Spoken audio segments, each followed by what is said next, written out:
बिस्मिल्लाहिर्रहमानिर्रहीम। अस्सलाम वालेकुम डियर स्टूडेंट्स, क्या हाल हैं? स्टडी कैसी जा रही है? साइंटिफिक पॉइंट्स पे आसान और टू द पॉइंट लेक्चर्स के साथ खुश आमदीद। Dear students, 10th chemistry unit number 2 acids, bases और सॉल्ट्स, इसके दो अहम टॉपिक आज हम पढ़ेंगे। पहला टॉपिक है आर्हीनियस नज़रिया की हदूद। इससे पहले एसिड बेसिस के नज़रियात हमने पढ़े। उनमें हमने आर्हीनियस का एसिड बेस नज़रिया, ब्रोंस्टेड-लोविक एसिड बेस नज़रिया और लीविस का एसिड बेस नज़रिया, ये हम 3 नज़रिया पढ़ चुके हैं और इन पे एक आसान और to the point video lecture scientific points पे अपलोड हो चुका है। उसी के अंदर ये दो छोटे टॉपिक हैं। जो पहला टॉपिक का हुआ है आर्हीनियस नज़रिया की हदूद, और दूसरा आज हम इसका दूसरा जो टॉपिक है लेक्चर का हिस्सा है वो है लीविस एसिड्स के तौर पर और लीविस बेसिस के तौर पर कौन सी अशिया काम करती हैं, कौन कौन सी अशिया लीविस एसिड के तौर पर काम करती हैं और कौन कौन सी अशिया लीविस बेस के तौर पर काम कर सकती हैं। तो शुरू करते हैं आर्हीनियस नज़रिया की हदूद से। हमने आर्हीनियस नज़रिया पढ़ा था कि आर्हीनियस नज़रिया के मुताबिक एसिड एक ऐसी शय है जो एक्वस सोल्यूशन में हाइड्रोजन आयन दे। मिसाल यहाँ पे लिखी हुई है, HCl एक एसिड है जो एक्वस सोल्यूशन में H पॉजिटिव आयन दे रहा है, तो HCl एक एसिड है। आर्हीनियस बेस के मुताबिक बेस एक ऐसी शय होती है जो एक्वस सोल्यूशन में हाइड्रोक्सल आयन दे। यहाँ पे मिसाल लिखी हुई है सोडियम हाइड्रोक्साइड, ये बेस है जो पानी में OH नेगेटिव आयन देती है, हाइड्रोक्साइड आयन देती है। अब ये नज़रिया बज़ाहिर तो ठीक है, लेकिन इसमें नक्स क्या है? आर्हीनियस नज़रिया की हदूद में जो पहली यहाँ पे नक्स सामने आया वो ये है कि आर्हीनियस हमेशा एक्वस सोल्यूशन की बात करता है, नॉन एक्वस की बात नहीं करता। तो हम लिखेंगे आर्हीनियस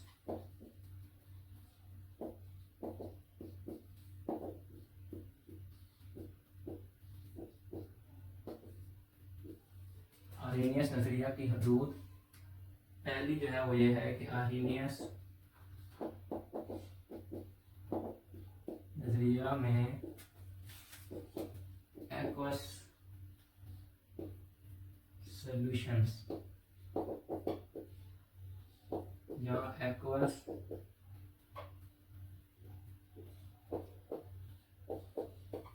मीडियम की बात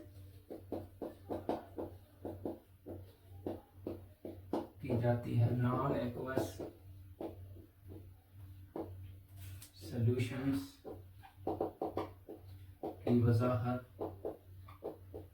नहीं की गई। आर्हीनियस नज़रिया की हदूद में पहली यही है, ये एक्वस सोल्यूशन एक्वस मीडियम की बात करता है, नॉन एक्वस की बात नहीं करता। दूसरी बात ये है कि आर्हीनियस नज़रिया के मुताबिक H पॉजिटिव आयन देने वाला एसिड, OH नेगेटिव देने वाला बेस। अब ऐसी कोई स्पीशी है जिसके पास H पॉजिटिव आयन नहीं है, वो H पॉजिटिव आयन नहीं देती एक्वस सोल्यूशन में, तो वो इस नज़रिया के मुताबिक एसिड नहीं है, लेकिन हकीकत में वो एसिड है।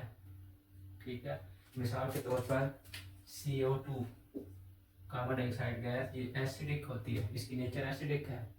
अब ये पानी के अंदर एक्वस सोल्यूशन के अंदर H पॉजिटिव आयन नहीं दे सकती, तो इस नज़रिया के मुताबिक तो ये एसिड नहीं है, लेकिन हकीकत में ये एसिड है।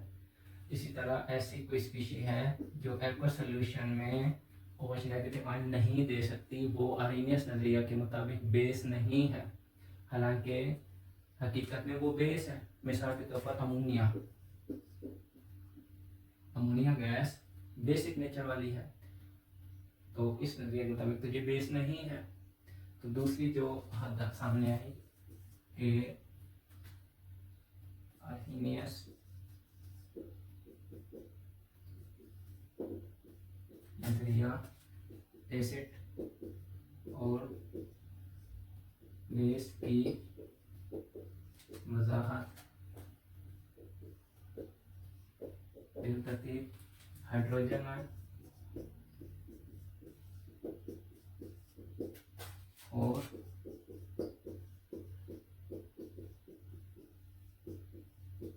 हाइड्रोक्साइड आयन की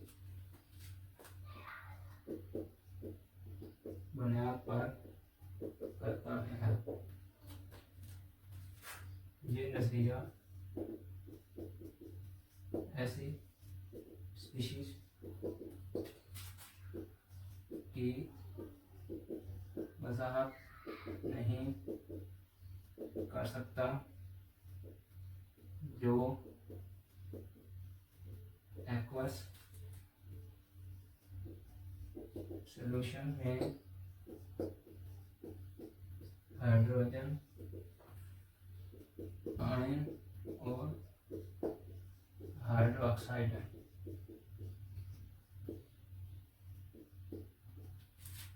मुहैया न कर सके। मसलन ये नजरिया कार्बन डाइऑक्साइड गैस और अमोनिया गैस को बिलतरतीब एसिड और बेस नहीं मानता। हालांकि हकीकत में कार्बन डाइऑक्साइड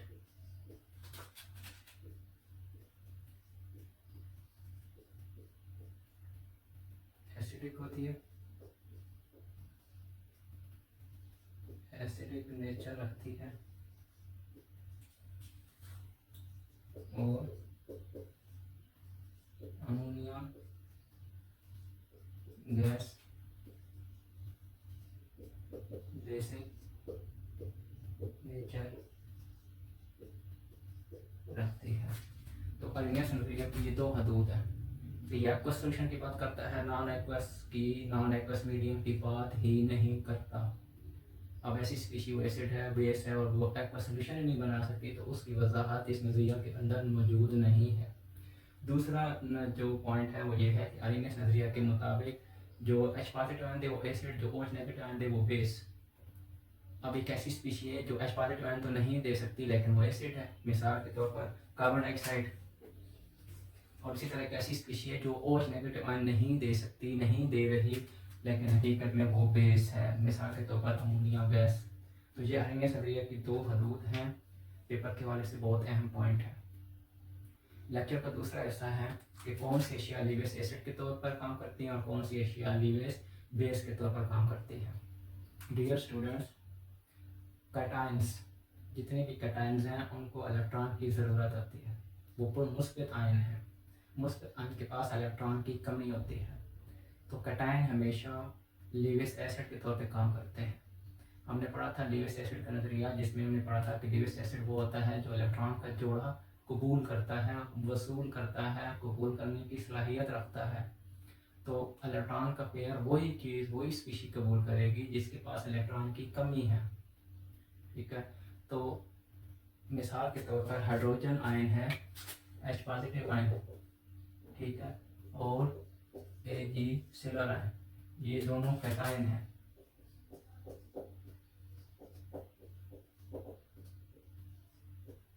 इनके पास इलेक्ट्रॉन की कमी है, तो अपनी कमी को पूरा करने के लिए किसी बेस से ये इलेक्ट्रॉन का पेयर कबूल करती हैं। अगर हम हाइड्रोजन आयन की जो एटॉमिक स्ट्रक्चर वो बनाएं तो प्रोटॉन और न्यूट्रॉन ये इसके न्यूक्लियस में, और इसका ये एक इलेक्ट्रॉन है, ये हाइड्रोजन एटम है, हाइड्रोजन एटम जिसके पास एक प्रोटॉन है और न्यूट्रॉन आइसोटोप के हिसाब से होते हैं और एक ही इलेक्ट्रॉन है। तो हाइड्रोजन एटम में से अगर एक इलेक्ट्रॉन भी निकल गया, नतीजे में प्रोटॉन न्यूट्रॉन, ये इसका न्यूक्लियस और शेल पूरा खाली, ये हाइड्रोजन आयन बन गया है। इसके अगर हम मसला देखें तो H हाइड्रोजन एटम और ये H हो गया आयन और साथ जो इलेक्ट्रॉन निकला वो ये है। अब हाइड्रोजन आयन के पास इलेक्ट्रॉन की कमी है, ये हाइड्रोजन पॉजिटिव आयन है और इसका जो पहला शेल है ये नंबर 1 शेल है। पहले शेल में 2n स्क्वायर के मुताबिक 2 इलेक्ट्रॉन आते हैं ज़्यादा से ज़्यादा, और इसके पास तो एक भी नहीं है, यानी 2 इलेक्ट्रॉन अगर ये ले तो इसका डुप्लेट रूल पूरा हो जाता है। तो हाइड्रोजन आयन की यही कोशिश होती है कि किसी बेस से 2 इलेक्ट्रॉन कबूल करे और नतीजे में अपना डुप्लेट रूल भी पूरा करें और लिविस एसिड के तौर पे काम करें। तो हाइड्रोजन आयन 2 इलेक्ट्रॉन किसी से लिए और इसका डुप्लीकेट रूल पूरा हो गया। ठीक है, लिविस एसिड के तौर पर भी पहले स्पीशीज हमें देखी हैं वो कैटायन है कि कैटायन हमेशा मुस्बत आयन वाले हमेशा इलेक्ट्रॉन का पेयर कबूल करने की सलाहियत रखते हैं और लिविस एसिड के तौर पे काम करते हैं। दूसरी स्पीशीज वो होती हैं जिनका ऑक्टेट पूरा नहीं होता। डियर स्टूडेंट्स, लिविस एसिड के तौर पर ऐसे मॉलिक्यूल भी जिनका मरकजी एटम सेंट्रल एटम वो होता है जिसका ऑक्टेट पूरा ना हो, ठीक है, तो वो भी लिविस एसिड के तौर पे काम कर सकते हैं। मिसाल के तौर पर AlCl3 या BF3 ये लिविस एसिड के तौर पर काम करते हैं।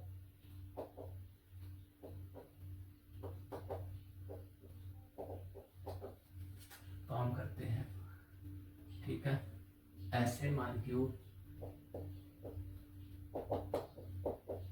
जिन के मरकजी एटम का ऑक्टेट नामुकम्मल हो वो भी लिविस एसिड के तौर पे काम कर सकते हैं। मिसाल हमने लिखी है BF3 AlCl3 aluminium trichloride boron trifluoride. अब अगर हम बोरान ट्राइफ्लोराइड की स्ट्रक्चर बनाएं तो boron atomic number 5 proton neutron, ये इसका न्यूक्लियस, पहले शेल में 2 इलेक्ट्रॉन और दूसरे शेल में 3 इलेक्ट्रॉन, 5 पूरे हो गए।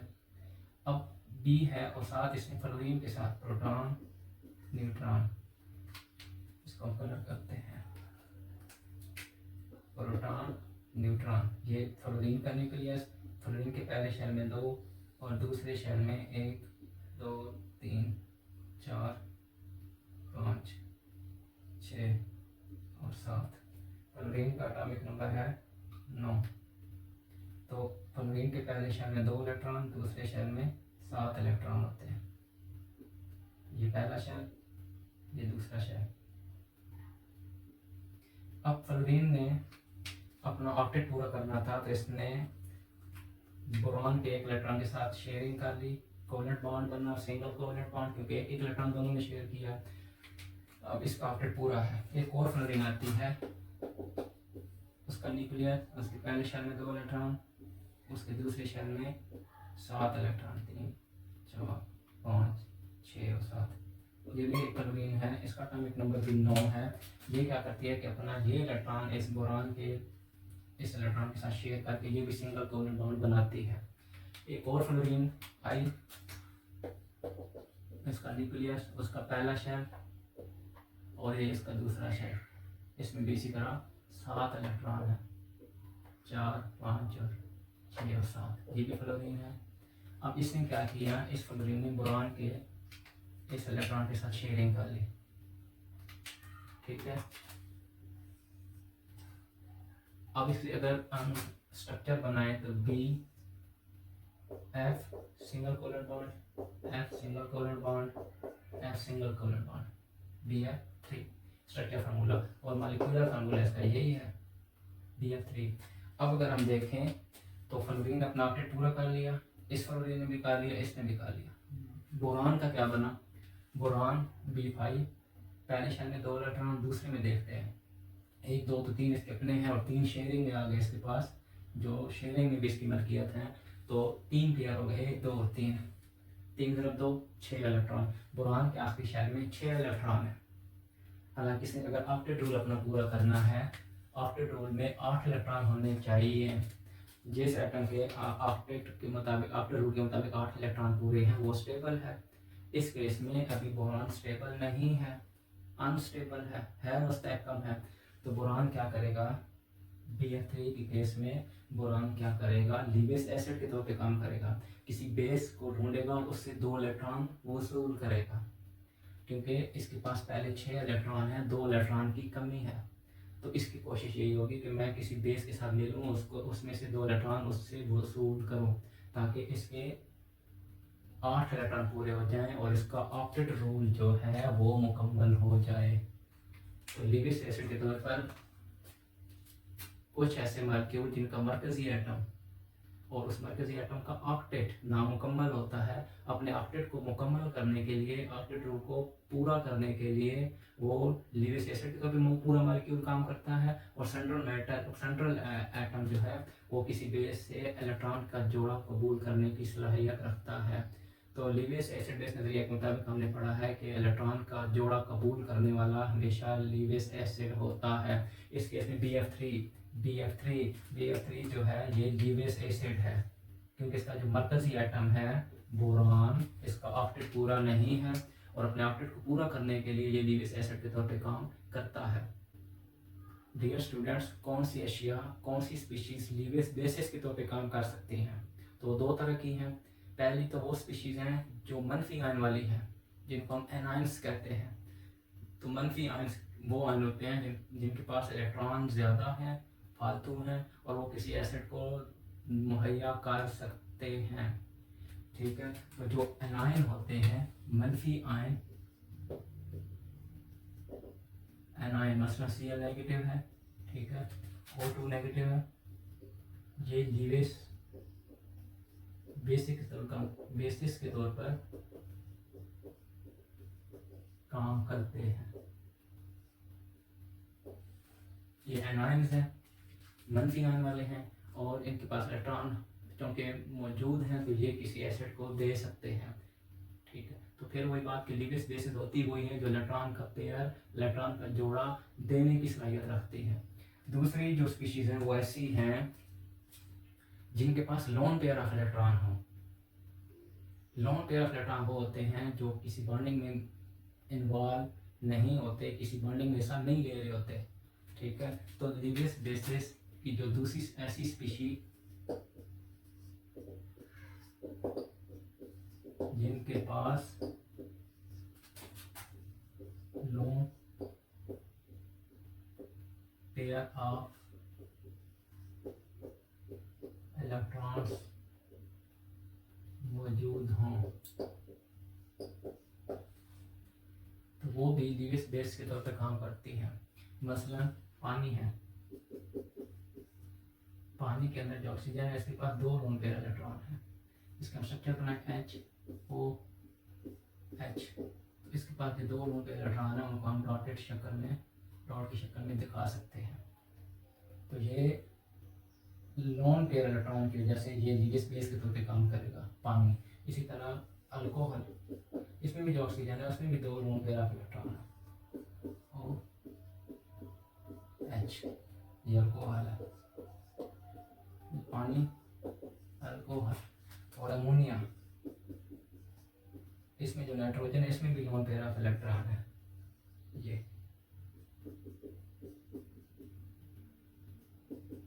तो लोन पेयर इलेक्ट्रॉन की वजह से अमोनिया भी लीविस बेस के तौर पे काम करेगा, क्योंकि ये लोन पेयर अपने रखते हैं तो किसी भी एसिड को दे सकते हैं, और लीविस बेस होती हुई है जो इलेक्ट्रॉन का जोड़ा देने की सलाहियत रखती है। तो डियर स्टूडेंट, हमारा टॉपिक यहाँ पे ख़त्म होता है। एसिड बेसिस की नज़रियात हम पहले पढ़ चुके हैं, और ये 2-3 पॉइंट आर्गेनियस नज़रिया की हदूद के हवाले से और लीविस एसिड बेसिस के हवाले से वहाँ पे हमने मुकम्मल वजाहत नहीं की थी। तो यहाँ पे आज हमने एक अलग वीडियो में, अलग लेक्चर में उस दोनों की वजाहत की है और समझने की कोशिश की है। उम्मीद है आपको आज के ये दोनों छोटे छोटे टॉपिक समझ आए होंगे। इम्तिहानी नुक्ता नज़र से ये बहुत अहम पॉइंट थे। तो अगर फिर भी कोई पॉइंट, कोई नुक्ता समझ नहीं आया तो कमेंट में आप पूछ सकते हैं, उस पर हम मज़ीद वजाहत करेंगे, समझने की कोशिश करेंगे। इसी तरह अपनी मेहनत जारी रखें, इंशाल्लाह ज़रूर आपको इसका रिवॉर्ड मिलेगा। Wish you best of luck.